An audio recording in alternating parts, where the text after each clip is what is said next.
안녕하세요. 서울에서 거주 중인 20대 중반의 신체 건장한 남자입니다. 제게는 어느 누구도 해보지 못할 만한 그런 상황이 벌어졌고, 이런 고민을 주변에 어떤 사람에게도 말을 못하는 중이라 더 힘이 들었습니다. 그래서 이렇게나마 사연을 적으면 제 고민이 덜어질까 싶어 글을 적네요. 일단 간략하게 제 이야기를 말씀드리자면, 저는 저희 집에 입양하러 오게 된 제 친누나를 사랑합니다. 감히 해서는 안 되는 생각인 걸 잘 알고 있고, 누가 보더라도 손가락질 할 만한 상황인 걸 잘 알고 있습니다. 하지만 저는 그 어느 때보다 진지했었던 마음이었고, 이렇게 시간이 흐르면 흐를수록 마음의 벽만 더 깊어지고 있더라고요. 저희 부모님은 결혼을 하시고 빨리 아기를 가지고 싶어서 엄청 노력을 하셨었다고 합니다. 그런데 4년이라는 시간 동안 노력이라는 노력은 다 해봤지만 결국 애가 생기지 않았었다네요. 그래서 왜 그런지 알기 위해 병원에서 정밀 검사를 받았더니 엄마가 불임 가능성이 매우 크시다는 진단을 받았다고 합니다. 일부 사람들은 그냥 아이 없이 행복하게 지내면 되지 않냐고 하실 수도 있지만, 저희 엄마에게는 아이를 낳는 게 너무나도 중요하셨다고 하네요. 그 이유는 엄마는 어릴 때 부모님 없이 고아원에서 자라셨던 분입니다. 그래서 누구보다도 화목한 가정을 이루는 게 평생의 목표이자 꿈이셨던 거죠. 오죽하면 그런 꿈을 조금이라도 빨리 이루기 위해서 청춘을 다 포기하시고 고작 22살이란 어린 나이에 시집을 오셨다고 하네요. 그런데 그런 엄마에게 불임 가능성이 높다라는 말은 사형 선고나 다름이 없었다고 하더라고요. 그래서 도저히 임신을 할 수 없다는 생각에 좌절하고 있었고, 그런 엄마에게는 우울증이라는 증세까지 생겨나기 시작했던 거죠. 그렇게 나날이 정신적으로나 육체적으로도 병세가 깊어지셔서 저희 아빠는 오랜 시간 동안 고민을 하다가 결단을 내리게 되셨답니다. 그건 바로 다름 아닌 자식을 입양하는 거였죠. 그래서 엄마를 오랫동안 설득하고 또 설득했다더군요. 굳이 우리의 피가 섞이지 않더라도 입양을 해서 친자식처럼 키우면 충분히 행복하게 지낼 수 있다고 했답니다. 결국 엄마는 오랜 고민 끝에 아빠의 제안을 수락하게 되었고, 지금의 저희 누나를 입양하게 되었던 거죠. 입양을 할 때 당시에는 18개월의 어린 아기였는데도 불구하고 이목구비가 뚜렷했고, 특히나 눈이 똘망똘망해서 처음 보는 순간 곧바로 이 아이다 싶어서 곧바로 입양하겠다고 했다더라고요. 그렇게 우리 부모님은 친자식은 아니었지만 그토록 꿈에 그리다가 얻게 된 딸을 진심 어린 마음으로 친딸처럼 대하면서 키우셨다고 하시더군요. 그리고 엄마는 입양되어 온 딸도 너무 소중했지만 혹시나 하는 기대를 안고 불임 클리닉을 지속적으로 받아오셨대요. 그러다가 결국 기적적으로 저를 임신하는데 성공하셨고, 누나가 6살 되던 해에 제가 태어나게 되었습니다. 그렇게 저와 누나는 남들과 다를 바 없이 평범한 남매들처럼 부모님의 사랑을 받아오면서 자랐고, 특히 엄마는 제 누나를 친딸처럼 아끼고 소중하게 생각하셨죠. 사실 그런 모습을 제 눈으로도 직접 봤기에 전적으로 동의합니다. 제가 초등학교 저학년 때 있었던 일인데, 그때는 누나가 입양이 되어 온 사실을 몰랐을 때였죠. 주말인가 그랬던 것 같은데 평소처럼 집에서 놀고 있는데 갑자기 누나가 교통사고를 당했다는 전화가 오더라고요. 그 전화를 받자마자 엄마는 제게 집에서 꼼짝 말고 있으라고 하셨고, 옷도 갈아입지 않고 정신없이 뛰쳐나가더라고요. 알고 보니 누나는 경미한 교통사고를 당했던 거라서 멀쩡했었는데 엄마의 손에는 붕대가 칭칭 감겨 있으셨죠. 그때 당시에는 어린 나이라서 상황 파악이 되지 않아서 몰랐는데, 훗날 들어보니 엄마는 누나가 너무 걱정되는 마음에 제정신이 아니었답니다. 그래서 빨리 가려고 마음이 앞서다 보니 문을 닫다가 실수로 손이 끼어버렸고 피가 날 정도로 세게 다치셨던 거죠. 그때 그 말을 듣게 되면서 엄마가 누나를 얼마나 친딸처럼 생각하는지 알게 되었던 것 같습니다. 그렇게 별탈 없이 지내던 중 누나가 중학교 3학년이 되던 해였습니다. 그때 당시 저도 너무 충격적이었던 때라 지금도 생생하게 기억이 나네요. 부모님은 저희를 불러 앉혀 두시고는 누나가 입양하라는 사실을 밝히셨습니다. 결국에는 알 수밖에 없는 사실이기도 하고 아무런 마음의 준비도 못한 채 알게 하는 것보다 앞으로 더 나이가 들기 전에 이 모든 사실을 알려주기로 하셨다고 하더라고요. 그렇다고 지금과 달라질 거는 단 1%도 없다면서 저와 누나에게 말했습니다. 그리고 부모님의 진심은 지금까지 살아오면서 단 한 번도 친딸이라고 생각하지 않은 적이 없다고 하셨죠. 하지만 당시 누나는 아직 어리다면 어린 나이에 절대로 생각조차도 못해보던 큰 충격을 받게 되었고 그로 인해 몇 개월 동안 엄청나게 방황을 하더라고요. 그리고 저도 누나가 입양되었다는 사실을 알고 왠지 모르게 조금은 어색해져서 한동안 서먹하게 지냈던 기억이 나네요. 아무튼 그런 누나의 모습에도 부모님은 늘 한결같았습니다. 지극정성으로 진심을 담아 누나를 설득했고 매일같이 계속 사랑한다는 모습을 보여주셨죠. 결국 누나도 현실을 받아들이게 되었고 부모님의 바램대로 몇 달 가지 않아서 다시 예전처럼 돌아왔습니다. 그런데 엉뚱하게도 그로 인한 문제는 누나가 아니라 제게 있었습니다. 저는 중학교 때 사춘기를 좀 심하게 겪게 되면서 정말 지금 생각해도 제 자신이 부끄러울 정도로 심각했었죠. 그때 당시 대학생이 된 누나와 하루가 멀다 하고 진짜 엄청나게 많이 싸웠습니다. 그러다가 결국 해서는 안 될 실수를 하고 말았던 거죠. 지금 돌이켜 생각해보면 정말 도대체 왜 그런 한심한 짓을 했던 건지 제 자신이 원망스럽네요.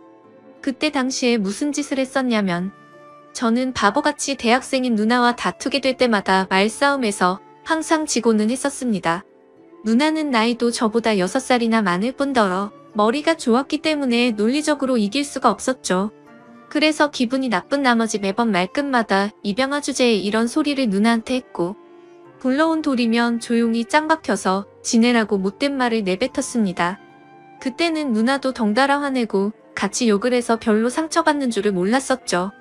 그런데 몇 년이 지나고 나서 우연치 않게 누나가 매일같이 쓰던 다이어리를 보게 되었습니다.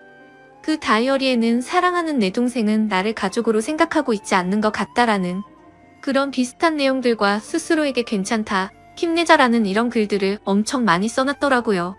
그 글을 읽자마자 누나에게 너무 미안해졌고 저도 어느 정도 제정신으로 돌아왔기에 눈물이 났습니다. 제가 입장 바꿔서 누나처럼 입양을 왔는데 동생에게 저런 소리를 들으면 어떨까 생각해보니 너무 서러울 것 같더라고요. 그래서 아무도 없는 방에서 가슴이 미어터져서 펑펑 울고 말았습니다. 그날 이후로 누나와의 마찰은 단 한 번도 없게 되었죠. 사실 누나와 그렇게 자주 다투던 이유도 아마 저도 모르게 시기 질투로 했었던 것 같습니다. 저희 누나는 원하는 바가 있었기에 재수를 하더니 결국 서울 명문대학교에 입학을 할 정도로 엄청 똑똑했었죠. 타고난 머리도 있었겠지만 매일 새벽까지 공부하는 모습을 봐왔던지라 정말 노력이 어마어마했던 걸 저는 잘 알고 있습니다. 학비도 부모님께 부담을 드리고 싶지 않다면서 공부를 열심히 해서 전액 장학금도 받으면서 대학교를 다녔고 밥값이며 차비며 그런 사소한 용돈들도 과외를 해서 번 돈으로 충당하고는 했습니다. 심지어 그렇게 번 돈의 절반은 부모님께 용돈으로 챙겨드렸고 그 반중의 3분의 1은 항상 제게 친구들과 맛있는 거 먹으라면서 용돈으로 주고는 했습니다.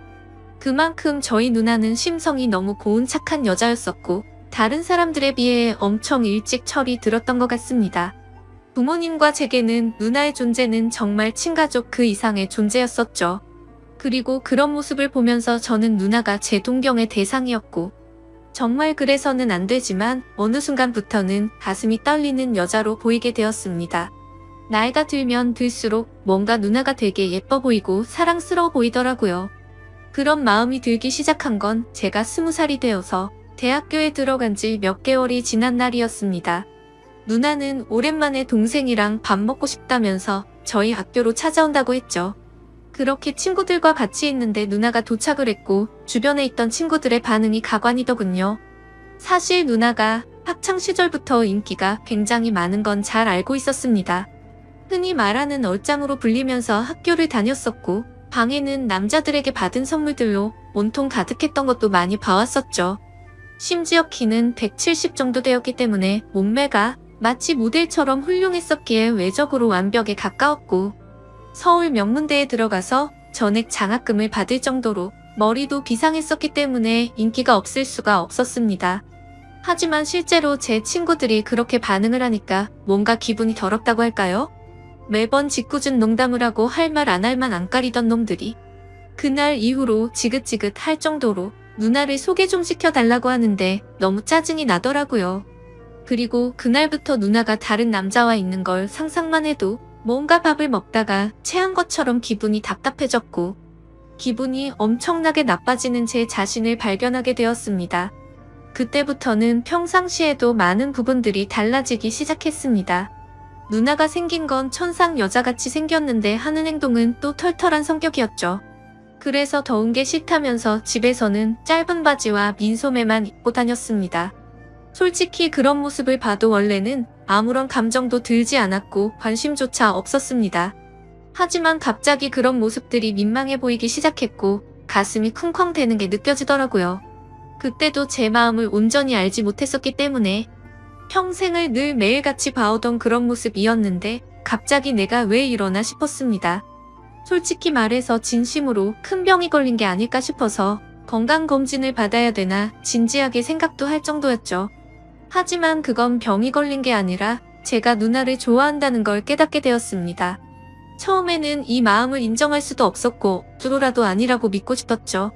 저 혼자 스스로를 자책하면서 정신이 나간 거 아니냐면서 죄책감에 시달렸고 제발 정신 차리자 이런 식으로 하루 종일 셀 수도 없이 마인드 컨트롤을 시도했습니다. 그렇지만 제가 바라는 마음은 보기 좋게 아무 소용이 없더군요. 날이 가면 갈수록 걷잡을 수 없이 누나를 사랑하는 마음이 커져갔던 거죠. 그러던 중 어느 날 갑자기 누나는 가족들과 식사를 하는 자리에서 충격적인 이야기를 했습니다. 대학 교수님이 적극적으로 추천을 해주셨는데 미국에 있는 명문학교의 교환학생으로 추천을 해줄 테니 갔다 오는 게 어떻겠냐고 했다고 하더라고요. 부모님은 당연히 앞으로 살면서 해볼 수 없는 좋은 경험이고 도움이 되는 걸 텐데 그게 좋겠다고 맞장구를 치셨죠. 저는 너무 보내기 싫어서 말도 안 되는 소리를 시작했습니다. 미국에는 위험한 사건 사고가 많아서 사람들이 위험하다는 말부터 시작해서 자칫 잘못하면 유학 갔다가 안 좋은 길로 빠지는 경우도 많이 들었다고 하면서 절대 보내면 안 된다고 하면서 반대를 해봤습니다. 하지만 그런 만류에도 불구하고 아니나 다를까 제 발언은 씨알도 먹히지 않더라고요. 그렇게 결국 누나는 미국 명문 대학교로 교환학생으로 유학을 떠나게 되었죠. 솔직히 그때 마음은 그랬습니다. 누나와 떨어지면 내가 갖고 있는 잘못된 생각도 사라지겠지라고 생각했고 기대도 했습니다. 하지만 하늘이 장난이라도 치는 건지 1년 가까이 누나를 못 보고 지내다 보니 제 마음은 예전보다 훨씬 더 커져버렸던 거죠. 하루도 빠짐없이 매일같이 누나가 보고 싶어서 시도 때도 없이 생각을 했고 제 곁에서 없어서는 안 된다는 확신이 들었기에 마음이 더 애틋해지는 걸 느꼈습니다. 그래서 만약 제가 가족으로 평생 곁에 있으면 되는 게 아닌가도 생각을 해봤지만 그러다가 결국 누나는 결혼을 하게 될 테고 그러면 자연스럽게 독립을 해서 곁에 있을 수가 없을 테니 그런 상황은 생각조차 하기가 싫더라고요. 그리고 당연히 다른 남자와 같이 있다는 건 말할 필요도 없을 정도로 싫었습니다. 그때부터는 솔직히 이런 생각까지 들더군요. 까놓고 말해서 어차피 누나는 부모님의 친자식도 아닌데다가 나와 피 한 방울도 안 섞였으니 호적에서만 정리하면 되는 거고 그런 다음에 저와 혼인신고하면 법적으로도 아무 문제 없는 거 아닌가라는 생각을 했습니다. 사실 그렇게 되면 주위에서 저희를 바라보는 눈이 조금 문제가 있긴 하더라도 어차피 한 번밖에 못 사는 인생인데 고작 주위 사람들 시선 때문에 제 인생이 좌지우지될 필요는 없다고 생각했거든요. 그래서 결과적으로 저는 그런 모든 생각들을 마치고 나서 굳게 결심을 했습니다. 누나가 유학이 끝나고 한국으로 다시 돌아오면 내가 가지고 있는 모든 진심을 털어놓으려고 마음을 먹었던 거죠. 솔직히 이런 마음을 먹기까지 누나가 온전히 저를 친동생으로만 생각하는 것 같았으면 저도 이런 생각을 하지 못했을 겁니다. 누나는 맨날 지나가는 말로 우리 잘생긴 동생 아까워서 누구한테 주냐? 그냥 누나랑 평생 살면 안 돼? 이런 말들을 입버릇처럼 자주 말했었고 아무리 남매라지만 둘 다 성인이 되었는데도 불구하고 오래 뽀뽀를 하는 건 기본이었고 시도 때도 없이 뒤에서 백허그를 하고는 했었습니다. 그리고 누나도 제게 다른 마음이 있는 게 아닌가 하는 생각을 하게 된 결정적인 계기가 있었죠. 그날은 누나가 알바 급여가 들어왔다고 연락이 오면서 맛있는 거 사준다고 대학로에서 보자고 하더라고요. 그래서 누나랑 데이트를 한다는 생각에 마냥 기분이 좋아서 신이 났고 눈썹이 휘날리게 달려나갔습니다. 그렇게 저녁을 같이 먹다가 둘이서 처음으로 같이 술을 마시게 되었는데 생각보다 누나는 주량이 엄청 약한 것 같더라고요. 얼마 마시지도 않았는데 금방 혀가 꼬인 말투로 이야기를 하더군요. 예전에 제가 입양하라고 아무렇지 않게 말한 게 너무 슬펐었다는 이야기부터 시작해서 만약 우리가 남매로 만나지 않았더라면 지금쯤 각자가 어떻게 살고 있었을까 하더니 혹시 연인으로 만났을 수도 있었으려나 이러더군요. 그 말에 심장이 덜컥 내려앉는 기분이었고 술이 다 깨버렸죠. 그래서 그게 무슨 말이냐고 물어보니까 그냥 내 동생이 너무 사랑스러워서 장난친 거라고 하더군요. 그때는 저도 술에 조금 취했던 상황이라 그냥 그런가 보다 하고 넘겼는데 지나고 생각해보니 아무런 생각도 없이 할 말은 결코 아니라는 생각이 들더라고요. 아무튼 그런 말들로 인해서 솔직히 저는 어느 정도는 확신을 가지고 고백을 결심했습니다. 누나도 어느 정도 나에게 마음은 있는 것 같다고 생각하면서 말이죠. 그렇게 결심을 하고 나서부터는 미국에 있는 누나와 일주일에 3번씩은 통화를 했습니다. 기왕이면 남자친구처럼 느껴지게끔 은근슬쩍 그런 분위기를 풍기려고 했고 나중에는 뭔가 누나와 남동생 간의 대화를 한다기보다는 연인과 대화를 하는 느낌이 들더군요. 누나 없으니까 너무 보고 싶고 그리워서 시간이 안 간다고 했고 그런 제 말을 듣고서 눈치를 챈 건지 아닌 건지는 몰라도 누나도 지금이라도 당장 저를 보고 싶다고 하면서 요즘에는 맨날 자기 전에 항상 제 사진을 보다가 잠든다는 식으로 말을 하더라고요. 그렇게 더딘 시간은 결국 지나갔고 그토록 기다리던 누나가 유학을 마치고 한국으로 귀국하는 날짜가 다가왔죠. 누나는 평일 낮 시간에 귀국을 한다고 했고 맞벌이를 하시는 저희 부모님은 같이 갈 수가 없겠다면서 저에게 누나 마중을 나갔다 오라고 하더라고요. 오히려 혼자 가는 게 좋았기에 하늘도 이렇게 도와주는구나 라고 생각을 했습니다. 뭔가 오랜만에 다시 만나는데 듬직한 남자로 보이고 싶은 마음이 들더군요. 그래서 엄마의 차를 빌려 타고서 혼자서 누나를 데리러 인천공항으로 향했습니다.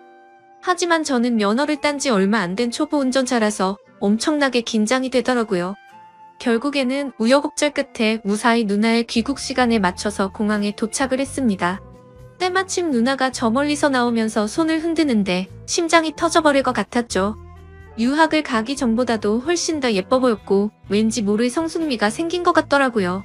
심지어 미국 가면 기름진 음식들로 인해서 살이 찌는 경우도 많다고 들었는데 누나는 스스로 관리를 잘했는지 몸매도 그대로 날씬했고 운동을 한 건지 뭔지는 모르겠는데 오히려 더 좋아진 것 같더라고요. 아무튼 누나는 점점 가까워지자 달려와서 저를 끌어안더니 그동안 너무 보고 싶었다면서 그 사람 많은 곳에서 갑자기 제 볼에 뽀뽀를 하더군요. 순간적으로 가슴이 두근거려서 터져버릴 것 같았지만 무덤덤한 척 잘 지냈냐고 인사를 했죠. 그렇게 반가운 인사를 마치고 엄마의 차를 타고서 집으로 향했습니다. 그런데 너무 긴장해서 그랬던 건지 운전 미숙으로 실수를 해버려서 사고가 날 뻔했습니다. 그러자 누나는 처음에는 다 그런 거라면서 자신이 운전한다고 하는데 기분이 너무 좋지 않았고 창피했습니다. 오랜만에 만나서 듬직한 남자다운 모습을 보이려고 했는데 이게 무슨 망신인 건가 싶었죠. 그래서 자존심 내세우면서 계속 운전을 할까도 생각했지만 사고가 날 뻔한 게 너무 무서운 나머지 어쩔 수 없이 누나에게 핸들을 넘기게 되었습니다. 누나는 미국에서 차를 많이 몰고 다녔던 건지 운전 실력이 예전과는 비교도 안 될 만큼 완전 일취월장했더군요. 그래서 아무런 생각 없이 물어봤습니다. 미국에서 공부하느라 바빴을 텐데 운전 실력이 왜 이렇게 늘었냐고 했죠. 그러자 누나는 주말이나 이럴 때 남자친구랑 놀러 다니면서 많이 늘었다고 하더라고요. 그 말을 듣는 순간 왕치로 얻어맞는 기분이었고 순식간에 기분이 엄청 나빠졌습니다. 그동안 남자친구가 있는 걸 왜 안 말했냐고 물어봤더니 굳이 그런 말을 왜 해야 하냐고 되물어보더라고요. 그때 제 감정은 누나를 철석같이 믿고 있었는데 제대로 뒤통수를 맞은 기분이 들었습니다. 그래도 아무렇지 않은 척 계속 물어봤죠. 남자친구가 생겼는데 앞으로 어떻게 하려고 귀국을 한 거냐고 했더니 미국 남자애랑 몇 개월 사귄 건 맞는데 3달 전쯤에 헤어졌다고 하더라고요. 정말 그때 들었던 기분은 여자친구가 저 몰래 바람을 핀 걸 알게 된 기분이랄까? 아무튼 엄청 기분이 오묘해지는데 질투도 나고 화도 나고 그랬습니다. 그래서 그 얘기를 한 뒤로 급격하게 상황이 어색해졌고 대화를 거의 하지 않은 채로 집까지 왔습니다. 누나는 아무 말 없이 무표정으로 있는 제게 갑자기 기분이 안 좋아 보이는 것 같다면서 왜 그러냐고 물어봤지만 그 이유를 어떻게 말할 수가 있나요?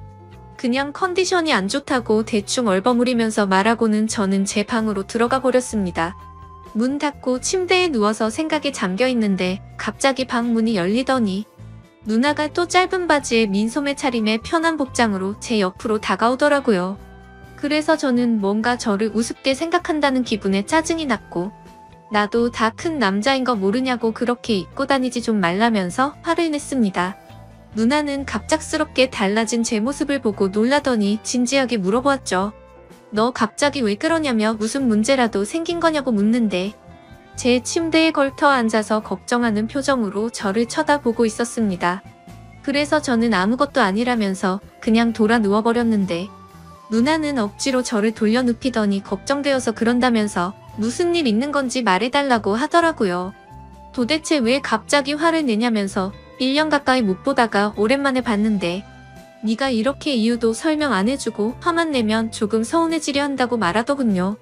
그 말에 뒤돌아서 얼굴을 쳐다봤더니 약간 눈물이 맺혀있고 금방이라도 울 것 같은 표정을 짓고 있더라고요. 누나의 그런 표정을 보고 나서부터 뭔가 모르게 마음이 싱숭생숭해졌고 아무 생각도 나지 않았습니다. 그래서 저도 모르게 누나의 손을 지그시 잡고 내가 누나 좋아하는 것 같다고 말을 해버렸죠. 누나는 갑작스러운 제 고백에 저를 뚫어져라 쳐다보더니 너 이게 무슨 의미냐고 물어보더군요. 그때부터 저는 난리가 났구나 생각했습니다. 갑자기 머리가 핑핑 돌면서 도대체 무슨 말을 하는 건지도 모를 정도로 정신없이 제 속마음을 내뱉었습니다. 저는 얼떨결에 고백을 하면서 무슨 말을 하는지도 모르겠는 그 상황에서도 저의 모든 신경은 누나의 표정 변화를 감지하는 데 쏠려 있었습니다. 처음에는 놀란 표정에서 조금은 화난 표정이 되었다가 제가 진심을 담아 설명을 하니까 누나 표정이 애매하게 변해가더라고요. 아무튼 저는 정리되지 않은 제 속마음을 누나에게 다 말하고 나서 둘 다 아무 말 없이 정적이 흘렀습니다. 그렇게 한참을 가만히 있다가 누나는 그 정적을 깨면서 말을 하기 시작했죠. 누나도 솔직하게 말한다면서 제가 아주 가끔 남자로 보이기도 했는데 일단 우리 사이는 남매이기 때문에 그런 생각을 하지 않으려고 했었답니다. 그리고 정말 만약에 우리가 남들 몰래 연인 사이가 된다고 하더라도 영원한 비밀은 없기에 언젠가는 이 모든 사실이 다 밝혀질 거라고 말하더군요. 그러면 그렇게 됐을 때 주변에 있는 다른 사람들의 시선과 손가락질은 어떻게 할 것이며 특히 부모님께서 충격을 받아서 쓰러지실까봐 걱정도 되고 우리한테 실망할 것을 생각해보면 도저히 그런 사이는 감당할 수가 없을 것 같다고 했습니다. 그래서 저는 말했죠. 어차피 누나랑 나랑 같은 핏줄도 아닌데 법적으로 따지면 아무 문제가 없는데 뭐가 문제냐고 말했습니다. 그러자 누나는 법적으로는 문제가 없을지 몰라도 사회적으로나 도덕적으로 볼 때는 분명히 문제가 있는 거라며 절대 부모님과 다른 사람들은 좋게 봐줄 리가 없다고 하더라고요. 저는 그런 대답이 너무 답답했습니다. 물론 저도 그런 생각을 했던 적이 있었지만 제 생각은 달라졌기 때문이죠. 그래서 도대체 왜 남들 시선을 이렇게까지 생각하냐고 한 번뿐인 인생인데 그게 뭐가 그렇게 중요하냐고 했습니다. 그러자 누나는 제가 사회생활을 안 해봐서 그런데 남들 시선이 살아가는 데 있어서 제가 생각하는 것보다 엄청난 영향을 끼친다면서 안 된다고 말하면서 선을 긋더라고요. 솔직히 너무 이해가 가지 않아서 오랜 시간 동안 설득을 해봤습니다. 하지만 누나는 너무나도 단호했고 아닌 건 아닌 거라며 강하게 나와서 저는 마음을 접을 수밖에 없겠구나 라고 생각을 했죠. 그래서 저는 알겠다고 대답을 했고 앞으로 마음에 부담 주지 않을 거라고 말했습니다. 두 번 다시는 이럴 일 없을 테니 걱정 말라고 말해버리고는 집 밖으로 나와버렸죠. 그렇게 며칠 동안 저희는 서먹한 사이가 되어서 지내고 있었습니다. 그러다 어느 날 저녁 늦은 시간에 누나는 저보고 술이나 마시자고 하면서 밖에서 보자고 하더라고요. 저는 약속이 있어서 오늘은 어렵겠다고 거짓말을 했죠. 그러자 누나는 약속 끝나고 오라며 이렇게 자꾸 불편하게 지내면 누나는 앞으로 같이 지낼 수가 없을 것 같다고 말하더군요. 그래서 저는 그런 상황까지는 바라지 않았기에 누나가 말해준 약속 장소로 나가게 됐고 서로 최대한 침묵을 지켜가면서 각자의 술잔을 빠르게 비워갔습니다. 빈속에 빠르게 먹다 보니 점점 취기가 올라왔고 서로가 취중진담을 하게 되었던 거죠. 누나는 제가 며칠 전에 했던 말들이 얼마나 진심이었던 건지 물었습니다. 그래서 저는 20살 때부터 이런 감정이 들기 시작했고 몇 년이 지났는데도 솔직히 내 마음이 달라진 건 하나도 없고 누나가 했던 말들 이미 다 생각해 본 거라고 했습니다. 누나는 제 대답을 듣고 나서 아무 말도 없이 계속 술을 마시다가 정말 앞으로 벌어지는 모든 상황들을 다 감당할 자신이 있냐고 묻더라고요. 저는 당연히 내 인생 모든 걸 다 걸 생각으로 진심으로 고백한 거라고 말을 했고 부모님께서 우리를 버리시더라도 후회하지 않을 자신 있다고 말했습니다. 그러자 누나도 그날 이후로 제대로 잠도 못 자고 밥도 안 들어가고 계속해서 제 생각만 났다고 합니다. 그동안 눌러오면서 참아왔던 감정이 터져버린 건지 자신의 감정이 주체가 안 된다고 하더라고요. 그렇게 그날 저희는 서로의 진심을 확인하게 되었고 큰 두려움을 아는 채로 연인이 되기로 결심을 했습니다. 지금은 저희가 연인이 된 지 3년이라는 시간이 지났습니다. 알콩달콩 사랑을 시작하게 되었고 그 누구보다도 행복하게 만나왔었죠. 심지어 저희는 단 한 번도 다툼 없이 오롯이 사랑만을 주고 받으면서 지금까지도 부모님은 모르게 만남을 이어오고 있습니다. 하지만 어느 순간부터는 이렇게 몰래 만나는 걸 언제까지 해야 하는 건지 싶더군요. 그로 인해 시간이 가면 갈수록 서로 간의 걱정들이 늘어났고 부담이 되기 시작했습니다. 부모님은 저희의 이런 상황을 전혀 모르시기 때문에 대기업에 취직한 누나에게 맞선 자리를 계속해서 주선해주고 계시는 상황이었고 결국 누나는 부모님의 계속되는 성화에 모시겨 소개를 받고 있었습니다. 저와 합의하에 나갔음에도 매번 제게 미안하다면서 다른 남자들과 맞선을 보고 오는데 그럴 때마다 속이 뒤집어질 것 같고 당장 모든 비밀을 말해버리고 싶습니다. 하지만 갑작스러운 이 사실을 밝혀버리면 너무나도 큰 충격이 되실 걸 알기에 대책 없이 함부로 말씀을 드리지도 못하고 있는 상황이었죠. 심지어 저는 아직도 군대를 다녀오지도 못한 상태이다 보니 그렇게 말하는 것도 현실적으로 어려웠습니다. 하지만 결국 제가 이렇게 고민을 적게 된 가장 큰 문제는 앞서 말했듯이 저와 누나는 3년간 단 한 번도 싸우지 않았습니다. 하지만 최근 들어서 갑자기 다툼이 생기기 시작한 거죠. 다툼의 시작은 며칠 전이었습니다. 평소와 다름없이 즐겁게 데이트를 하고 식사를 하고 있다가 누나가 화장실을 갔죠. 그때 때마침 카톡이 오게 되었고 별 생각 없이 메시지를 보게 되었습니다. 내용을 천천히 봤더니 그 사람은 얼마 전에 맞선을 봤던 남자였고 제게 말하지 않고 저 모르게 또 다시 둘이서 데이트를 했더라고요. 화장실에 다녀온 누나에게 지금 이게 무슨 상황이냐고 따지듯이 물어봤고 누나는 그 남자가 회사 앞에서 기다리고 있어서 어쩔 수 없이 잠깐 얼굴만 본 거라고 하더군요. 그리고 지금은 누나가 회사 근처에서 자취 생활을 시작해서 혼자 나가서 지내고 있었습니다. 그래서 저는 그 남자랑 만난 날짜에 연락이 안 됐던 날 아니냐고 따져 물었고 어떻게 때마침 그날 저녁에 연락이 안 된 거냐고 이 남자를 만나고 있어서 그랬던 거 아니냐고 솔직히 말하라고 했습니다. 그러자 피곤해서 그냥 일찍 잠들었을 뿐이지 무슨 소설을 쓰는 거냐면서 다른 일은 없다고 하더라고요. 근데 남자도 남자들만의 직감이 있다라고 할까요? 저희가 이렇게 애매하게 만나는 시간만 길어지다 보니 누나도 이런 상황이 지쳐가서 다른 남자를 찾는 게 아닌가 하는 생각이 들었습니다. 그래서 저는 더 이상은 시간을 끌다 보면 제가 사랑하는 누나를 영원히 잃을 것 같아서 어떻게든 방법을 찾고 싶었죠. 그런데 그때 때마침 이곳에서 수많은 분들이 댓글을 달아주시는 모습을 봤습니다. 그래서 정말 큰 용기를 내서 수많은 분들이 보시는 이곳에 제 사연을 적어보내게 된 거죠. 제가 아직 넘어야 할 산이 많다는 건 저도 너무나도 잘 알고 있습니다. 부모님께는 너무나도 충격적인 지금의 이 모든 비밀에 대해서 사실대로 말씀드려야 할 것이며 내년이면 군대를 가야 한다는 문제와 앞으로 취직을 해서 가정을 꾸려야 한다는 부담까지요. 정말 지금 제 자신이 너무 비참하고 한심스러울 따름입니다. 진작 해결했었으면 됐을 문제들이 지금 제 발목을 잡고 있는 상황이네요. 저는 절대로 누나를 잃고 싶지가 않습니다. 어떻게 하면 이 모든 난관을 극복하고 저희가 평생 행복하게 결혼까지 할 수가 있을까요? 제가 어떻게 하는 게 좋을지 가감없이 말씀 부탁드립니다. 감사합니다. 안녕하세요. 저는 올해 34살이 된 가정주부입니다. 아마도 이런 말도 안 되는 사연이 또 있을까 싶고 많은 사람들의 비난을 피할 수는 없을 것 같기도 합니다. 하지만 그럼에도 이렇게 사연을 보내게 된 이유는 지금 제가 처한 상황에 어떻게 결정을 해야 할지 판단이 잘 서지를 않아서 많은 분들에게 조언을 받고 싶은 마음에 이렇게 용기를 내어 사연을 보내게 되었습니다. 우선 저는 결혼 전에 필라테스 강사로 일을 했었습니다. 그래서 취미가 운동이라 아이를 둘이나 낳고도 여전히 처녀의 몸매를 가지고 있어요. 제가 운동에 있어서 약간 병적으로 하는 경향이 있거든요. 그래서 애가 2명 있는 주부라고 하면 절대 못 믿는다고 하는 소리도 자주 듣고는 합니다. 그리고 그런 저를 남편도 만족해 했습니다. 주부가 되어서도 열심히 관리를 하는 저를 보면 너무 좋다고 했죠. 그래서 아이를 낳고도 연애 시절과 다름없이 애정이 깊었고 그래서 그런지 다른 부부들과 달리 저희의 사이는 날이 갈수록 더욱 행복해지는 느낌이 들었습니다.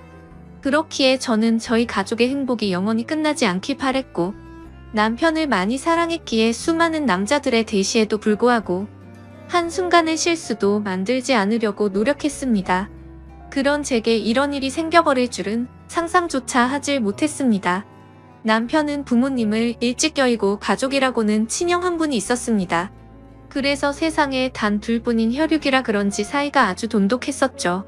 그래서 저희 부부는 연애 시절부터 심심치 않게 아주버님을 만나왔었고 결혼 후에는 제가 주기적으로 반찬을 챙겨다 드리고 있었습니다. 아주버님은 오래전에 아내와 이혼을 하셔서 혼자서 지내고 계시기도 했고 어쩔 수 없이 반찬을 해드릴 수밖에 없는 이유도 있었기 때문이죠. 왜냐하면 제가 아주버님에게 큰 빚을 졌기 때문입니다. 몇 년 전 제 아버지께서 주식에 눈이 멀었던 거죠. 전 재산을 전부 걸게 되는 실수를 하셨고 그 결과 엄청난 빚더미에 앉게 되었습니다. 문제는 저와 제 남편이 모은 돈으로는 도저히 감당이 되질 않았던 거죠. 그래서 여기저기에 돈을 빌리게 되었고 그때 아주버님께서 큰 돈을 빌려주셨습니다. 그 이후 저는 감사한 마음에 혼자 계신 아주버님께 반찬을 갖다 드리기 시작했고 몇 번을 그렇게 하다 보니 자연스러운 상황이 되어버린 거였죠. 아무튼 고마운 마음으로 시작하게 된 일이었지만 정말 내키지는 않았습니다. 제가 집에 찾아가면 아주버님은 항상 런닝 나시의 트렁크 속옷 차림으로 저를 맞아주셨거든요. 처음에는 그런 아주버님을 보고 이해가 되지 않았고 이상하게 생각을 했어요. 아무리 같은 식구가 되었다고 해도 옷은 좀 정상적인 복장으로 입고 있는 게 최소한의 기본 아닌가 하는 생각이 들었습니다. 그래서 아주버님께 그렇게 입고 계시다가 다른 사람이 배를 누르면 어쩌시려고 그러냐고 제 나름대로는 은근슬쩍 말을 돌려서 표현을 해봤죠. 그런데 아주버님은 음흉하게 웃으시면서 재수씨는 내가 이렇게 있는 게 싫은 거냐고 하시면서 대묻는데 저는 할 말이 없더라고요. 그래서 그냥 반찬 냉장고에 넣어드리고는 얼른 아주버님 집에서 나왔습니다. 혹시나 남편이 알면 둘이 죽고 못 사는데 아주버님과 오해가 생길 것 같아서 일단 말은 하지 않았어요. 그냥 제가 모른 척하고 음식만 가져다 드리고 나오면 되는 거지 생각을 했습니다. 그렇게 저는 매주 한 번씩 아주버님 댁을 찾아갔었죠. 그런데 결국 말도 안 되는 일이 벌어지고 말았습니다. 무더운 여름날이었습니다. 그날은 남편이 회사에서 문제가 생겨서 갑자기 부산으로 급한 출장을 가게 되었습니다.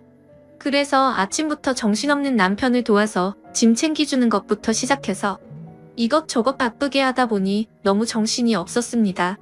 결국 서로 신경이 날카로워졌고 티격태격 하다 보니 싸움으로 번진 거죠. 그렇게 무거운 마음으로 남편을 보냈습니다. 저는 좋지 않은 마음에 당장 뛰쳐나가서 친구를 불러 술이나 마시고 싶었죠. 하지만 아주버님께 반찬을 가져다 드리는 날이었기에 어쩔 수 없이 반찬 준비를 했고 저녁이 다 되어서야 아주버님 댁으로 찾아갔습니다. 집의 현관문을 열고 들어가자마자 술 냄새가 퍼졌고 아주버님의 취한 얼굴이 눈에 보이더군요. 식탁을 보니 제가 해다 드린 반찬과 함께 소주를 드시고 계시더라고요. 저는 아주버님께 무슨 술을 이렇게 부실하게 해서 드시냐고 말씀드리고 간단히 찌개라도 해드린다면서 얼른 요리를 해서 내어드렸습니다. 그런데 아주버님이 고맙다며 잠깐 앉으라고 하셔서 같이 식탁에 앉았습니다. 아주버님은 저에게 매번 자기 반찬까지 해다 주느라 몸이 고생이라며 고맙다고 하시더라고요. 그러면서 제게 술을 한 잔 따라 주셨어요. 아침부터 부부싸움을 해서 술을 마시고 싶었는데 잘 됐다 싶어서 마셨죠. 저도 평소 주량이 한 병은 거뜬히 마셨었기에 쉽게 취하지 않을 거라는 생각에 아주버님과 천천히 얘기를 하면서 술을 마셨습니다. 그렇게 저는 아주버님과 진솔한 이야기들은 오랫동안 했습니다. 아주버님이 이혼을 하게 된 이유에 대해서 말씀해 주시는데 저는 처음 듣는 얘기였죠. 알고 보니 아주버님의 아내 되셨던 분이 사이비 모임에 너무 심하게 빠지시는 바람에 정말 할 수 있는 건 다 해봤다고 하더라고요. 근데 결국에는 마음을 돌릴 수 없었다며 눈물을 흘리시는데 그런 모습을 보고 있으니 너무 안타까웠고 가엽게 느껴졌습니다. 그렇게 저도 모르게 고민 상담을 해주다 보니 주량을 넘어서서 더 마시게 되었죠. 근데 평소와 달리 무더운 여름에 빈속으로 마셔서 그런지 엄청나게 빨리 취기가 올라오더군요. 사실 저는 술을 과하게 마시면 필름이 엄청 심하게 끊기는 편인데 결국 그날 저는 살면서 가장 후회되는 실수를 하고야 말았습니다. 한참을 얘기하다가 아주버님은 피곤하면 잠깐이라도 눈 좀 붙이고 가라고 했고 저는 머리도 빙빙 돌고 제정신이 아니어서 대답조차 못하는 상황이었습니다. 그러면서 아주버님은 저를 부축해줬고 저는 방으로 따라 들어가서 누웠던 것까지만 기억이 나네요. 그렇게 잠을 자다 잠시 깼는데 아주버님이 옆에서 제게 팔베개를 해주고 있었고 저도 술에 취해서 미쳐버린 건지 남편인가 착각하고 정신을 놓고 눈을 감았습니다. 그러자 아주버님은 저를 끌어안았고 그날 결국 절대로 해서는 안 될 사고가 일어났습니다. 문제는 그 다음부터입니다. 정말 말도 안 되는 실수를 하고 나서 아주버님께 제발 비밀로 해달라고 했고 최대한 빨리 빚은 갚을 테니 조금만 기다려 달라고 했습니다. 그리고 반찬은 앞으로 가져다 드리기 어려울 것 같다고 했습니다. 반찬은 해줄 테니 와서 가져가라고 하기도 우습고 그런 상황을 보면 남편이 이상하게 생각할 게 뻔할 것 같아서였죠. 하지만 아주버님은 우리가 실수를 한 건 맞지만 좋았던 거 아니냐며 하는데 저는 생각하기도 싫어서 죄송하다고 하고는 집으로 돌아갔습니다. 그렇게 그 일이 있고부터 마법이 걸리는 날인데 주기가 점점 늦어지는 것 같았습니다. 정말 너무 불안해서 미칠 것 같더라고요. 설마 아니겠지라는 마음으로 임신 테스트기를 사서 해보니 두 줄이 뜨더군요. 어떻게 한 번의 실수로 이럴 수가 있나 싶었고 눈물이 났습니다. 남편과는 셋째 생각이 없었기에 철저하게 조심해서 관계를 가졌습니다. 그래서 남편이 알게 되면 저를 몸을 함부로 굴리는 그런 여자로 볼 게 뻔했고 이혼하게 될까봐 너무 무섭고 겁이 났습니다. 저는 그 길로 당장 아주버님 댁으로 찾아갔습니다. 도대체 저한테 무슨 짓을 하신 거냐고 임신 테스트를 해봤는데 임신을 하게 됐다고 욕을 했습니다. 정말 하늘이 무너져 내리는 기분에 아주버님을 노려보며 눈물을 펑펑 쏟아냈습니다. 아주버님은 한참을 가만히 있더니 한숨을 푹 내쉬더군요. 그때부터는 정말 제가 알던 아주버님이 아니었습니다. 갑자기 비열한 말투로 네가 조심했어야지 왜 나한테 뭐라고 하냐며 술 먹고 꼬리 칠 땐 언제고 기억도 못하고 피임을 안 했냐고 하더라고요. 저는 그 말을 듣는데 눈앞에 보이는 게 없었습니다. 너무 어이가 없고 화가 나서 아주버님이라는 것도 잊고 달려가서 아주버님의 얼굴에 뺨을 때렸습니다. 아주버님의 돋보기 안경이 박살나면서 거실 바닥에 내동댕이 쳐졌고 아주버님은 저를 노려보시면서 이게 어디서 얼굴을 때리냐며 저를 밀쳤습니다. 저는 엄청 세게 밀려 그 자리에서 뒤로 나자빠졌습니다. 솔직히 그런 행동을 보고 나니까 무서워서 도저히 거기에 있지를 못하겠더라고요. 그래서 저는 얼른 뛰쳐나와서 집으로 돌아왔습니다. 집에서 몸을 살펴보니 밀쳐지면서 어디에 부딪혔는지 엄청 크게 멍이 파랗게 들었더라고요. 그런 제 모습을 보면서 너무 서러웠고 저는 옷도 갈아입지 않고 침대에 걸터 앉아서 엉엉 울고 있었습니다. 그렇게 울다 지쳐 저녁까지 잠이 들었던 거죠. 남편이 들어오는 것도 몰랐는데 갑자기 방에 불이 켜지더니 남편이 제 몰골을 보고는 깜짝 놀랐습니다. 펑펑 운 탓에 화장은 엉망진창이었고 몸에 큰 멍이 들어있었으니 말이죠. 남편은 이게 도대체 무슨 일이냐고 저를 추궁했습니다. 저는 아무 말도 못하고 그냥 가만히 있었습니다. 남편은 얼른 말하라고 계속 저를 다그쳤죠. 누가 봐도 물어보지 않는 게 이상한 상황이었습니다. 집에 왔더니 얼굴이 엉망진창이고 몸에 멍자국이 선명한데 어떻게 이걸 그냥 넘어갈 수가 있을까요? 정말 제가 너무 멍청한 실수를 또 해버리게 된 거죠. 그렇게 계속해서 추궁하던 남편은 갑자기 침대 옆에 놓인 물건을 집어들더군요. 살짝 고개를 들어서 봤더니 제가 테스트를 하고 놓아둔 임신 테스트기였습니다. 그걸 확인하더니 남편은 떨리는 목소리로 이게 도대체 뭐냐며 물었습니다. 저는 남편에게 아무 말도 못하고 여보 미안해라고 하며 소리내 울었습니다. 남편은 한참을 말없이 가만히 서 있었습니다. 그렇게 있다가 저에게 누구냐고 물었고 제가 대답을 못하자 소리를 치기 시작했습니다. 누군지 빨리 말하라며 저에게 계속해서 물었고 저는 결국 사실대로 말할 수밖에 없었습니다. 저번에 당신이 출장 갔을 때 아주버님 반찬 갖다 드리러 갔다가 술 마시고 진짜 딱 한 번 실수한 거라고 말했습니다. 남편은 아무 말 없이 그 자리에서 얼어붙어 버렸습니다. 한참 동안 아무 말 없이 그렇게 저를 바라보던 남편은 너는 일단 나중에 봐라고 말하고는 집을 나갔습니다. 저는 뭔가 되돌릴 수 없는 사고가 벌어질 것 같아서 갑자기 엄청 걱정이 됐습니다. 그래서 설마 하는 마음으로 얼른 남편의 뒤를 따라갔습니다. 근데 이미 문을 열고 나가보니 남편은 차를 타고 가더라고요. 그래서 저는 재빨리 택시를 불렀고 아주버님의 집으로 향했습니다. 너무 떨리는 마음으로 아주버님 댁에 다가가자 현관문이 활짝 열려 있더라고요. 가까이 다가가서 보니까 집안이 엉망진창이 되어 있었습니다.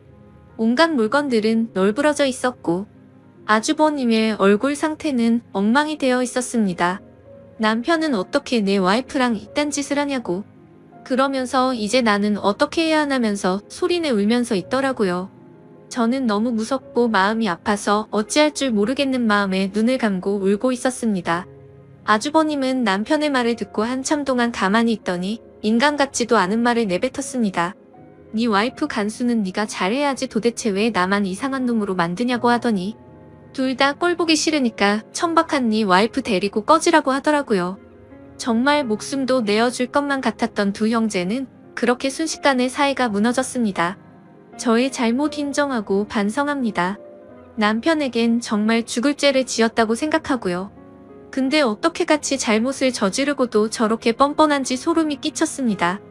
잘못했다고 빌어야 할 상황임에도 불구하고 오히려 자신의 잘못은 인정하지 않고 와이프를 그렇게 내버려 둔 남편의 잘못이라며 남편 탓을 하는데 그걸 보고 있으니 저딴 더러운 사람과 관계를 가졌다는 제 자신이 너무 미웠고 미쳐버릴 것 같았습니다. 남편도 너무 크게 충격을 받았는지 현관에서 주저앉아서 울고 있었습니다. 그러더니 저와 아주버님을 번갈아 보더니 큰 소리로 욕을 외치고 밖으로 뛰쳐나갔습니다. 그렇게 밖으로 뛰쳐나간 남편과는 연락이 두절된 채로 1년이 지났습니다. 저는 어쩔 수 없이 아이를 낳게 되었습니다. 생명이 소중하고 제 아이가 잘못한 게 아닌데 어떻게 하나요? 아이를 볼 때마다 상처가 됐지만 미우나 고우나 그렇게 하루하루를 지내고 있었습니다. 생활비는 아주버님이 보내주시는 돈으로 아이에게 먹일 분유와 기저귀를 샀습니다. 사실 그 돈도 더러워서 받기가 싫었습니다. 그냥 제가 일자리를 구해서 돈을 벌어서 먹이고 싶었습니다. 하지만 결코 현실적으로 그렇게 하기에는 제 상황이 말이 아니었습니다. 두 아이를 키우고 케어하는 것조차도 벅찬 상황이었고 당장 아기를 봐줄 사람도 없었습니다. 그렇다고 아주버님에게 맡기기는 죽기보다도 더 싫었습니다. 원래라면 큰아빠라고 불러야 하지만 큰아빠가 아닌 아빠라고 불러야 하는 건가 싶고 이런 거지 같은 족보를 만든 제 자신이 너무 싫었습니다. 정말 저도 모든 걸 포기하고 싶었습니다. 그래도 인간이라면 자기가 저지른 일에 대한 책임은 지는 게 맞는 것이라 생각했죠. 그리고 제 아이의 잘못도 아닌데 기껏 낳아놓고 내팽겨 칠 수는 없었습니다. 아무튼 저는 그렇게 지옥 같은 나날을 보내고 있었습니다. 그러던 중에 갑자기 모르는 번호로 전화가 오게 된 거죠. 전화를 받아보니 그토록 그리워하고 보고 싶었던 남편의 목소리였습니다. 하지만 남편의 목소리는 너무나도 차가웠습니다. 어떻게 알았던 건지 제가 아주버님의 아이를 낳은 사실은 이미 알고 있었습니다. 남편은 2번 다시는 저를 보고 싶지 않다고 했고 그 아이도 보고 싶지 않다고 했습니다. 그러니까 긴 말하지 말고 이혼하자고 하더라고요. 저는 미안한 마음과 반가운 마음이 교차하면서 일단은 남편에게 안부를 먼저 물었습니다. 몸은 괜찮은지 잘 지내고 있었는지 물었고 지금 어디에서 살고 있느냐고 숨도 안 쉬고 다급히 물었습니다. 남편은 그 말에 참 웃기다고 했습니다. 불륜 짓거리도 이해 안 되는 판에 지 남편 형의 아이를 낳아놓고 지금 자신을 걱정하냐고 하더라고요. 저는 그 말에 선뜻 대답을 못했고 가만히 있었죠. 그러자 남편은 이혼 서류를 퀵으로 보낼 테니까 도장 찍어서 법원으로 나오라고 하면서 깔끔하게 끝내자고 했습니다. 저는 너무 억울한 나머지 왜 내 이야기는 들어보려고 하지 않고 당신 하고 싶은 말만 하는 거냐고 했고 나도 억울하다고 소리쳤습니다. 저는 아주버님 때문에 내가 왜 이 꼴을 당하고 있어야 하는지 모르겠다고 했죠. 저도 술에 취해서 몸을 가누지 못했던 피해자인데 왜 내가 불륜녀로 당신에게 취급받아야 하는지 이해가 안 간다고 했습니다. 그러자 남편은 나는 내 목숨보다 소중하게 생각했던 내 형이랑은 이제 연락을 끊었고 자신이 죽는 한이 있더라도 2번 다시는 그 사람과 연락할 일은 절대로 없다고 단호하게 말했습니다. 저는 그런 남편에게 말했습니다. 당신이 그 사람과 영원히 연락을 끊게 되면 우리는 다시 같이 살 수 있는 거 아니냐고 했고 제발 한 번의 실수로 우리 사이를 끝내지 말아달라고 울면서 말했습니다. 그러자 남편은 아주버님과 저 사이에 생기게 된 아이는 어떻게 할 거냐고 물었습니다. 저는 잠시 고민을 하다가 결국 아이를 아주버님에게 보내겠다고 말했습니다. 저는 아이보다는 제 남편이 더 소중했었기에 과감하게 결정을 내렸습니다. 그렇게 저희는 며칠 동안 같은 얘기로 수도 없이 반복하면서 대화를 나누었고 결국 직접 만나서 얘기를 하게 되었습니다. 그동안 못 봤던 남편을 보니 너무 반가웠고 울고 불며 매달렸습니다. 남편은 제 진심 어린 마음을 알아주게 된 건지 차가운 목소리가 아니라 따뜻한 목소리로 긍정적으로 생각해보자고 하더군요. 그렇게 절대 다시 합쳐질 수 없다고 생각했지만 저희는 다시 합쳐서 살게 되었습니다. 남편과 같이 지내게 되면서 저는 아주버님과는 연락을 끊게 되었고 집도 절대 길 가다가 마주칠 일도 없도록 아예 다른 지역으로 이사까지 와서 예전과 같이 가정을 이루었습니다. 제 실수로 인해 파탄이 났던 저희 가정을 다시 예전처럼 돌리고 싶었고 남편에게 상처 준 게 너무나도 미안해서 정말 최선을 다해서 노력했습니다. 비록 제가 의도해서 그런 상황이 벌어지게 된 것은 절대 아니지만 결론만 두고 말하자면 남편의 입장에서는 제가 불륜녀밖에 되지 않는다는 것을 인정했습니다. 사실 대부분의 사람들은 이런 일이 벌어지면 바로 이혼을 해버리고 서로 각자 갈 길을 가겠지만 저와 남편은 그만큼 서로를 애정하고 사랑했었기 때문에 힘든 상황들을 버티기로 했던 거였죠. 그렇게 날이 갈수록 남편은 서서히 마음을 열어주었고 저희는 예전과 똑같지는 않겠지만 어느 정도 행복한 가정을 꾸려갔습니다. 그렇게 시간은 속절없이 빠르게 지나갔습니다. 그런데 며칠 전에 아주버님이 저에게 갑자기 연락이 왔습니다. 아이를 떠나보내고 잘 살고 있냐면서 묻는데 가슴이 미어졌습니다. 제 뱃속에 품고 지냈던 날들이 생각났고 잊으려고 했는데 아이가 너무 보고 싶어지더라고요. 그러면서 아이를 보고 싶으면 언제든지 와도 된다고 하더군요. 남편한테 말하면 껄끄러워질 수도 있으니 비밀로 하고 와도 된다면서 자신도 그동안 있었던 일에 반성한다면서 말하더라고요. 그래서 저는 솔직히 너무 고민이 되고 있습니다. 남편을 생각하면 인간 같지도 않은 아주버님과 2번 다시는 마주치고 싶지 않지만 제 아이를 보고 싶은 마음이 날이 가면 갈수록 너무 커지고 있습니다. 남편에게 또 속이게 되는 것만 같아서 몰래 갔다 오기도 마음에 쓰이고 그렇다고 솔직하게 말하고 아이를 보러 갔다 온다고 하면 절대 이해를 해주지 않을 것 같아요. 저도 제가 너무 염치 없고 잘못된 생각을 하고 있는 거 압니다.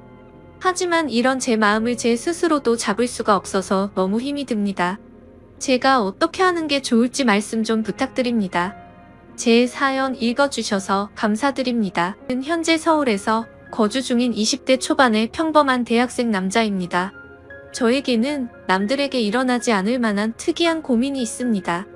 그래서 다양하고 많은 분들에게 의견을 묻고 싶어서 이렇게 글을 적게 되었네요. 저는 학창 시절부터 있는 듯 없는 듯 눈이 띄지 않는 그런 조용한 캐릭터의 학생이었습니다. 그렇다고 공부를 열심히 한 것도 아니고 그저 학교에 가봤자 공부는 안 하고 매일같이 잠만 자는 그런 학창 시절을 보냈었죠. 그러던 중 저희 엄마의 심장이 급격히 안 좋게 되면서 큰 수술을 하시게 되었습니다. 그때 정말 수술실 앞에서 울면서 기도했습니다. 제발 깨어나게만 해달라고요. 그러면서 깨달았습니다. 제가 엄마에게 효도를 할 수 있는 시간이 그렇게 많지 않겠구나라는 거요. 솔직히 엄마가 제 곁을 일찍 떠날 거라는 생각은 하지를 못했습니다. 왜냐하면 저희 엄마는 제 친구들의 엄마들과 비교하면 나이가 훨씬 어렸기 때문에 그랬던 것 같네요.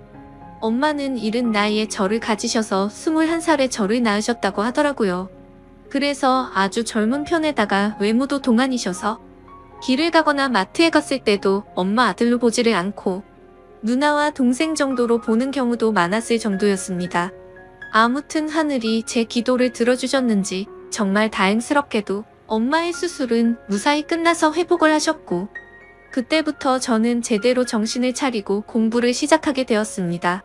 일단 어릴 때부터 목표로 삼아온 꿈이 있었던 것도 아니었기에 대학교부터 가자고 마음을 먹었었죠. 그래서 저는 최소한 서울에 있는 이름 좀 알아주는 대학교를 가기 위해서 정말 미친 듯이 공부를 했습니다.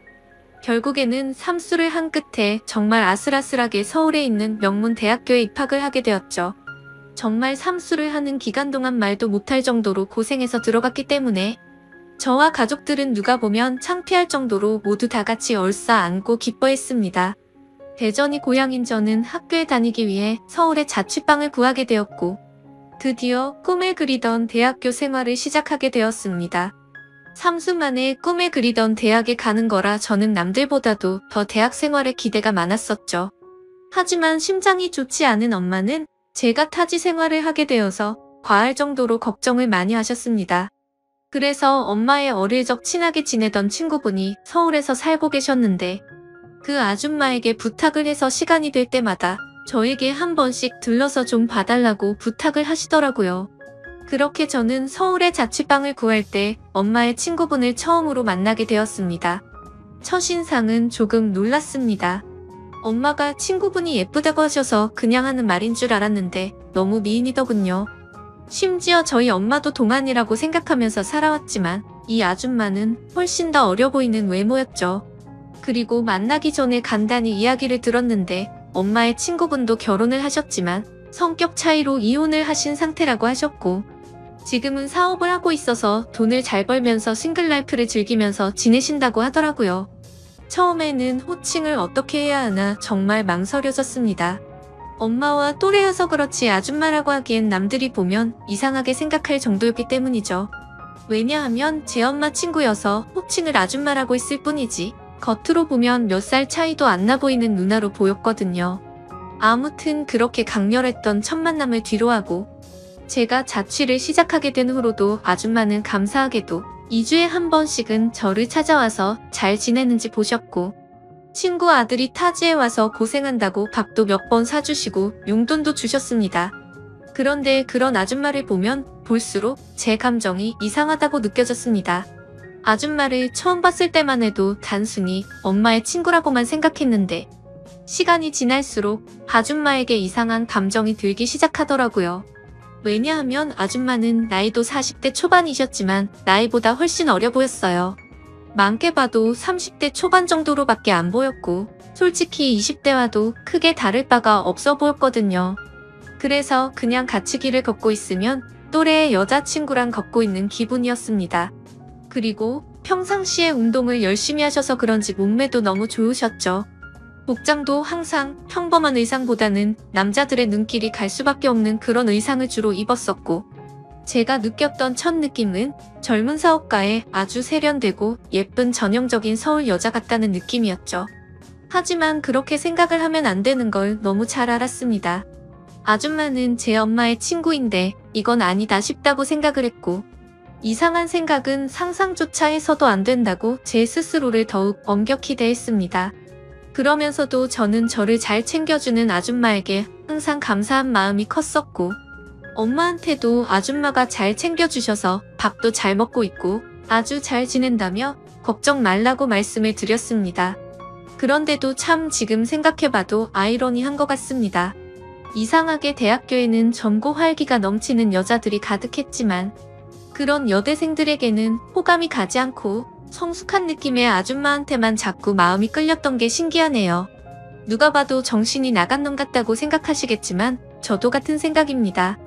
생각을 하지 않으려고 아무리 애를 써봐도 계속 생각이 나는 걸 어떻게 하나요? 차라리 한 번씩 만나지 않거나 연락을 안 했으면 모르겠는데 그때 당시에는 아줌마를 2주에 한 번 정도씩은 꾸준히 만났고 챙겨주신 용돈도 잘 쓰고 있고 학교 생활도 재밌게 하고 있다면서 안부 연락은 계속해서 했었습니다. 아무튼 저는 그런 제 마음을 제어하기가 힘들어서 일부러 더 바쁘게 대학 생활을 했고 이상한 생각을 떨쳐내려고 노력했었죠.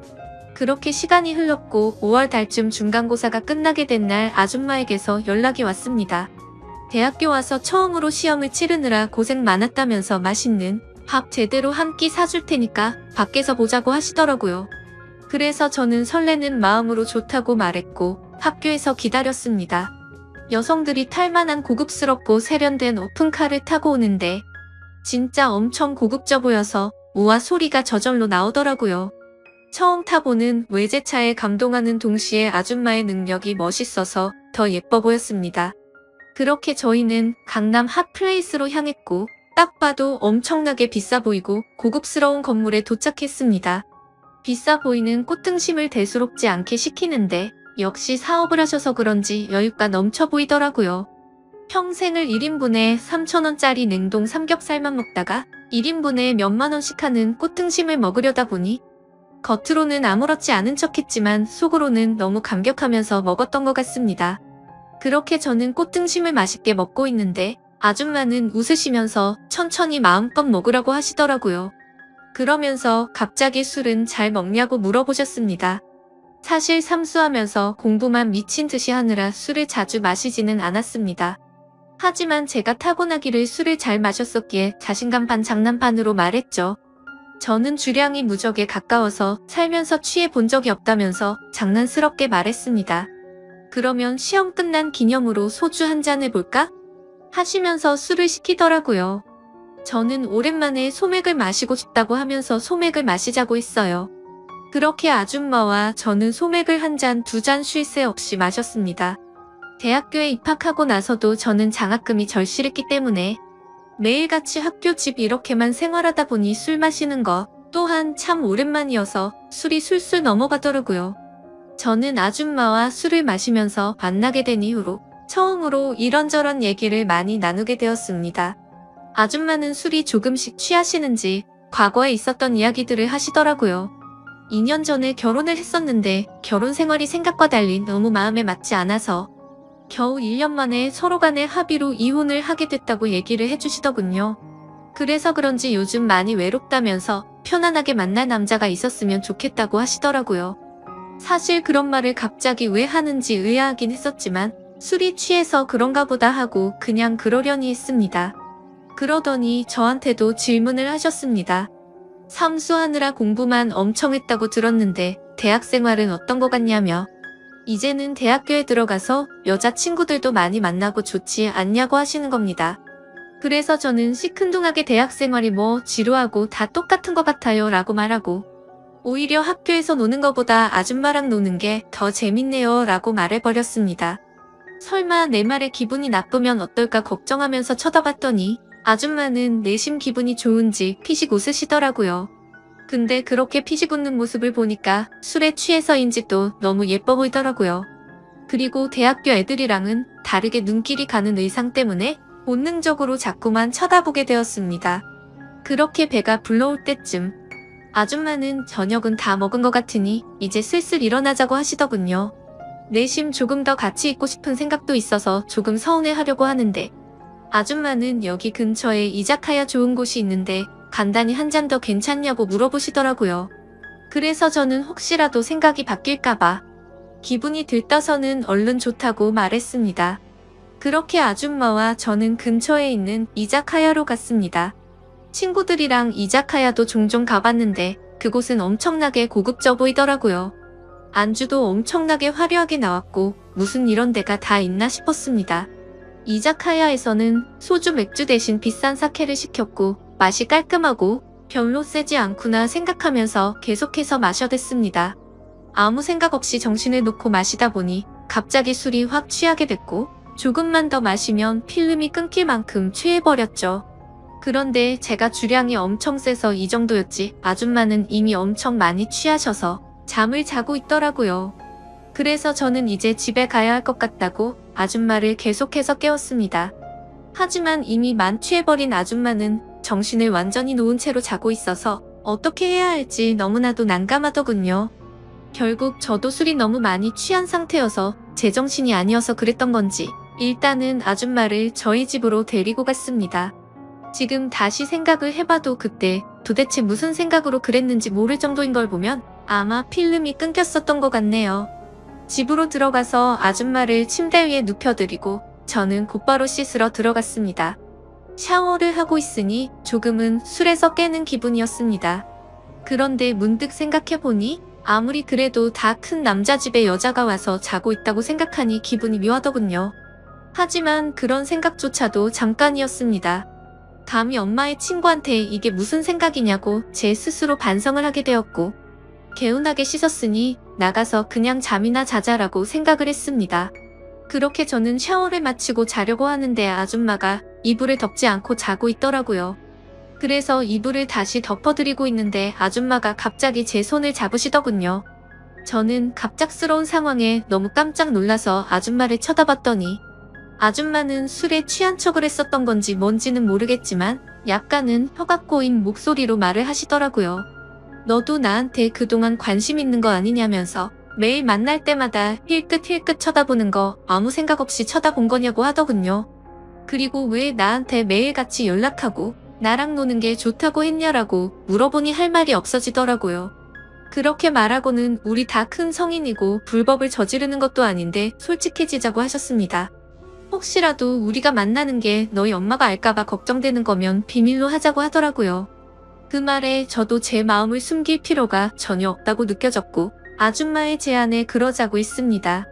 그렇게 아줌마와 저는 남들에게는 비밀로 한 채로 연인 사이가 되어버렸습니다. 하지만 평범한 연인들과는 거리가 멀었고 달랐습니다.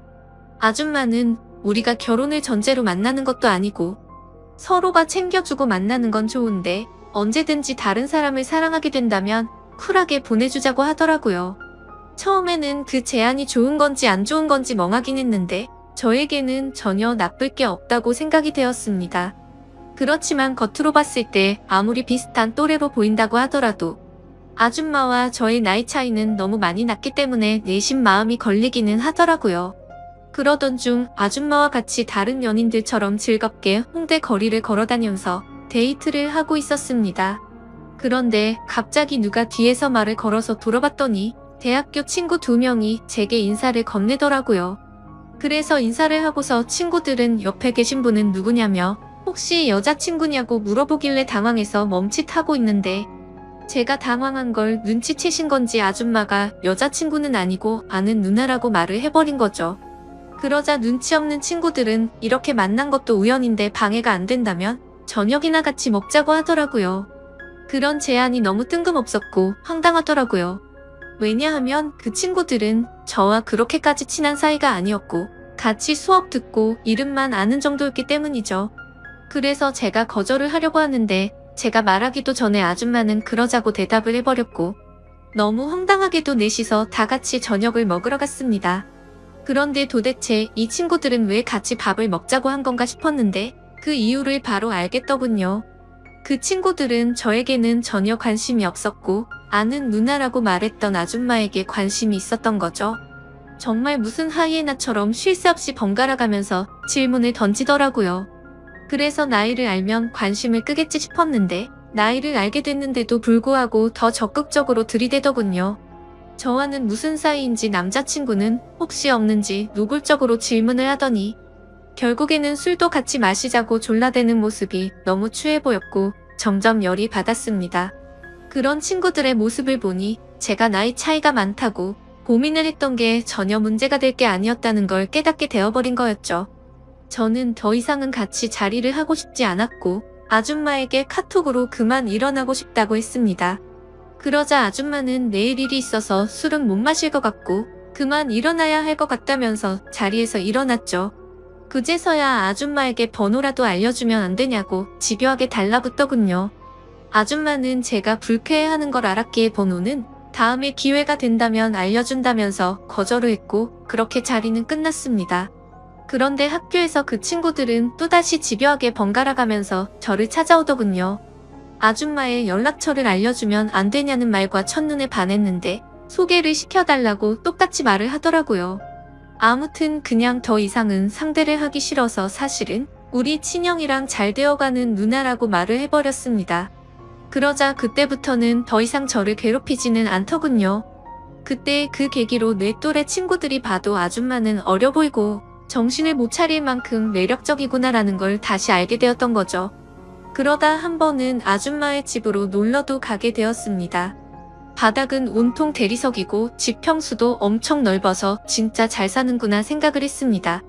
그래서 원룸인 제 자취방보다도 아줌마 집에서 보내는 게 훨씬 더 좋았습니다. 사업을 하셔서 그런지 집에 좋은 양주도 종류별로 엄청 많았고 모든 가구가 고급스러워서 분위기도 좋고 왠지 부자가 된 듯한 기분이 들었거든요.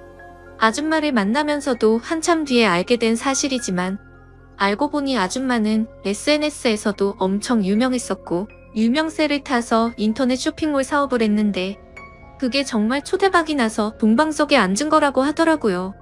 그때서야 모든 걸 이해할 수가 있었습니다. 아줌마가 옷을 왜 그렇게 세련되고 예쁘게 입는가 했더니 그 이유가 이거였구나 싶었습니다. 그렇게 평소에는 남들처럼 평범한 대학교 생활을 했고 절대 평범하지는 않지만 좋은 만남을 가지고 있을 때였습니다. 본가에서 연락이 왔는데 엄마가 요즘 들어서 몸이 조금 좋지 않다고 연락이 왔고 저는 곧바로 잠깐 고향에 내려갔습니다. 그리고 엄마 얼굴을 보는데 왠지 모르게 그동안 잊고 있었던 죄책감이 한순간에 들더라고요. 그래서 속마음으로 아줌마와의 만남을 끝내야겠다라는 생각이 들게 되었고 다시 서울로 올라가서는 아줌마가 제게 연락을 해도 답장조차 하지를 않았습니다. 물론 엄마 친구여서 멀리한 것도 있지만 그때 당시에는 사실 그 이유만 있는 건 아니었습니다. 저도 모르게 대학교의 선배 한 명이 점점 마음에 들었고 썸을 타고 있었기 때문이었죠. 그 선배랑 더욱 친해지고 싶었고 제 로망이었던 캠퍼스 커플까지 꼭 해보고 싶더라고요. 그러기 위해선 아무래도 아줌마와의 만남은 끝내야겠다고 생각을 했던 거였습니다. 그래서 그 두 가지 이유로 이제는 아줌마와는 멀어져야겠다 싶었기에 연락을 무시하게 되었죠. 그러자 아줌마에게서 전화가 계속 왔었고 결국에는 아줌마가 저희 집으로 찾아오더군요. 얼굴을 보자마자 왜 연락이 안 되었냐며 무슨 큰일 있었는지 놀랬다고 하더군요. 그래서 저는 이제 자주 만나기 어려울 것 같다고 직설적으로 이야기했고 고향에 가서 엄마를 보고 있으니 죄책감이 들고 미안해서 더 이상은 안 되겠다고 말했습니다. 그랬더니 걱정되는 표정으로 도대체 무슨 일이냐고 물으면서 엄마가 혹시 알게 된 건지 물어보더군요. 저는 그건 아니라고 했고 그냥 내가 마음이 좀 걸린다면서 누가 봐도 말도 안 되는 대답을 했습니다. 그러자 아줌마는 점점 기분이 나빠졌는지 네가 좋을 때는 실컷 만남을 가져놓고 갑자기 대뜸 이제 와서 죄책감이 든다는 게 말이 되냐고 하더라고요. 그러면서 정기가 하기 싫으면 말리진 않겠지만 대신 나도 비밀 지키기로 한 건 없었던 걸로 하겠답니다. 엄마가 가뜩이나 심장이 좋지 않은데 혹시라도 이 이야기가 알려지면 충격을 받진 않을까 걱정이 되었고 아줌마의 말도 이해가 됐습니다. 직접 만나서 이야기를 나눠보니 일방적으로 갑자기 연락을 무시하고 이렇게 하는 건 아니다 싶더라고요. 저는 그래서 아줌마에게 잘못했다고 말하면서 경솔했다고 사과를 했습니다. 그렇게 저희는 다른 연인처럼 다투고 나서 화해를 하듯이 더욱 깊어지는 느낌이 들었고 또다시 아줌마를 마주하고 있으니 다른 사람에게 뺏기는 건 싫다는 생각에 마음이 많이 흔들렸던 것 같습니다. 그때 감정을 말하면 남 주기는 아깝고 내가 갖기는 부담스러운 그런 기분이었던 것 같습니다. 그래서 자꾸만 마음이 왔다 갔다 하는 제 스스로가 너무 수치스러웠고 한심했었죠. 그때부터 저는 어중간하게 끝을 내려다 더욱 마음이 깊어졌고 그 이후로도 아줌마와는 예쁘게 만나고 있었습니다. 그리고 그와 동시에 대학교 선배와도 꾸준히 썸을 타면서 만나고 있었죠. 나이대도 비슷해서 대화가 잘 통했고 뭔가 평범하고 풋풋한 만남이 재미가 있더라고요.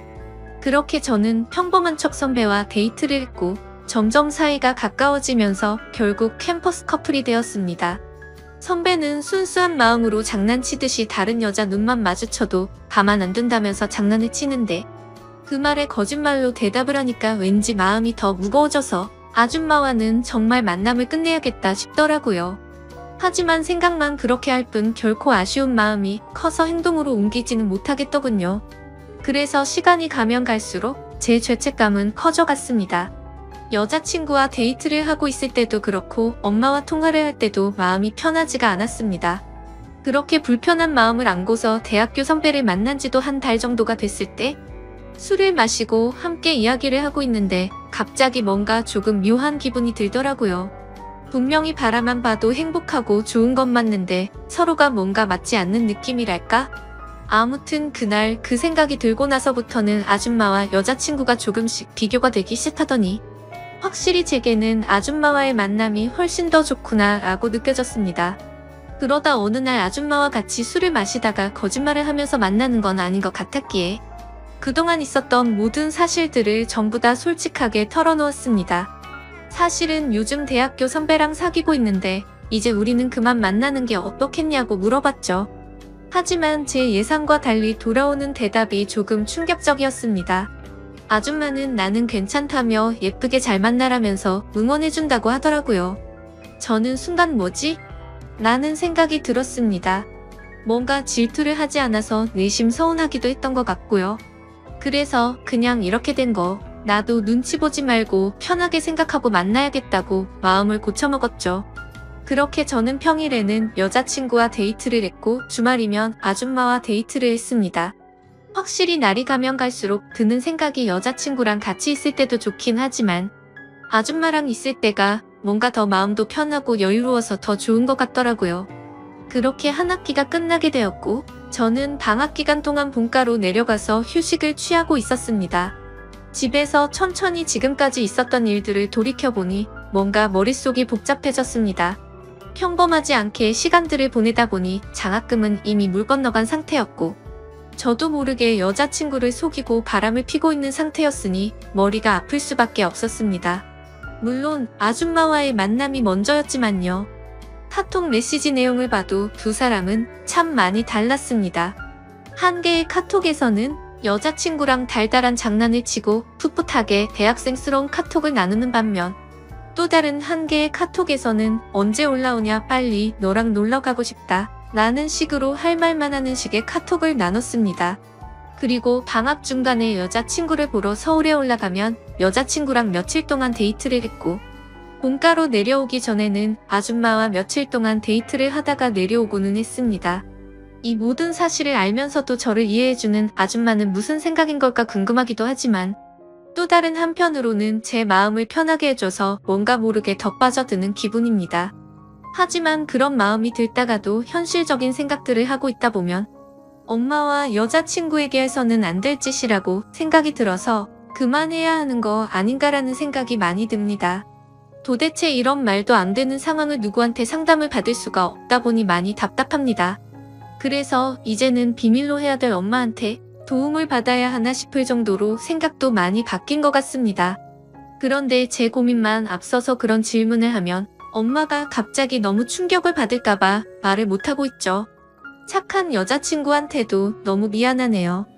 같이 있을 때면 늘 제 미래에 대한 걱정도 같이 해주고 좋은 말을 많이 해주는 착한 마음씨인데 제가 이렇게 뒤에서 엄마 친구와 놀아나고 있다는 걸 알면 절대로 저를 일 못해주겠죠?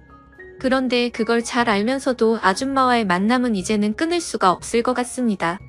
저도 제 자신이 너무 정신이 나간 것 같고 파렴치한 걸 잘 알지만 끝내려고 생각도 수없이 해보고 시도도 해봤지만 이제는 제가 더 아줌마를 좋아하는 것 같습니다. 확실히 아줌마를 더 좋아한다고 느꼈던 사건도 있었죠. 평소처럼 아줌마와 데이트를 하고 있는데 아줌마에게 카톡이 하나 오더라고요. 저도 모르게 슬쩍 봤는데 어떤 남자가 주말에 여행을 가자고 하더군요. 그때는 너무 질투심이 나서 오히려 적반하장으로 뭐라고 따지듯이 말했습니다. 나는 여자친구가 생긴 거 다 말해줬는데 왜 다른 남자 생긴 거 말 안 했냐고 따졌죠. 그러자 아줌마는 깊은 사이도 아니고 예전부터 알던 사이라서 그랬다고 하더라고요. 그런데 그렇게 두 사람이 만나는 걸 상상만 해도 너무 화가 나서 그날 하루 종일 아무 말도 없이 있으니까 어차피 같이 여행 갈 생각도 없고 안 만난 지 오래됐으니까 전혀 신경 쓰지 않아도 된다고 하더군요. 그리고 우리 서로 쿨하게 만나기로 했는데 왜 그렇게 화를 내냐면서 저를 달래주는데 제 자신이 너무 비참하고 역겨웠습니다. 저는 편하게 두 사람을 만나면서도 아줌마가 다른 남자를 만난다는 생각에 질투를 하는 게 너무 이기적이었으니깐요. 심지어 그런데도 불구하고 그런 저를 달래주는 아줌마를 보면서 이제는 제가 더 아줌마를 좋아한다는 걸 인정하게 됐고 깨닫게 되었던 거죠. 아무튼 이런 답답한 마음에 고민을 하고 있었는데 유튜브에 저와 비슷하다면 비슷한 고민들을 많이 받고 좋은 답변들을 많이 해주시는 것 같아서 저도 이렇게 사연을 보내게 되었습니다. 욕을 먹어도 마땅하지만 어떻게 하는 게 좋을지 말씀 좀 부탁드릴게요. 정신없이 쓴 글이라 엉망진창이지만 읽어주셔서 감사합니다.